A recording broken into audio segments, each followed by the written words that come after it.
திருவள்ளூர் மாவட்ட ஆட்சியர் திரு பிரதாப் ஐஏஎஸ் அவர்களுக்கு ஒரு மனமார்ந்த வாழ்த்துக்கள் தமிழக மக்கள் சார்பிலும் தமிழ்நாடு வழக்கறிஞர் சங்கத்தின் சார்பிலும் உங்களுக்கு நான் தெரிவிச்சுக்கிறேன் இந்த வீடியோ பதிவின் மூலமாக.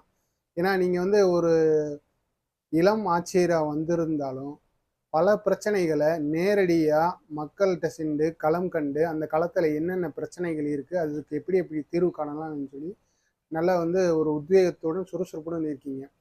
உங்களை பார்த்து பல ஆட்சியர்கள் இன்னும் நம்மளோட வேலையும் சிறப்பாக இருக்கணும், செயல்படணும்னு சொல்லி நினைப்பாங்க. கண்டிப்பாக இந்த உத்தியோகம் என்றைக்குமே உங்கள்கிட்ட குறையக்கூடாது. நீங்கள் ஒரு நல்ல முன்னோடியாக இருக்கீங்க. உங்களை பார்த்து டிஆர்ஓ, ஆர்டிஓ எல்லாமே, தாசில்தார் எல்லாருமே இந்த வகையில் எல்லா வேலையும் அவங்கவுங்க பணியை செஞ்சாங்க அப்படின்னா கண்டிப்பாக தமிழ்நாடு சொர்க்க பூமியாக மாறும். நன்றி மற்றும் வாழ்த்துக்கள் தமிழக மக்கள் சார்பாக பிரதாப் ஐஏஎஸ் அவர்களுக்கு, திருவள்ளூர் மாவட்டம்.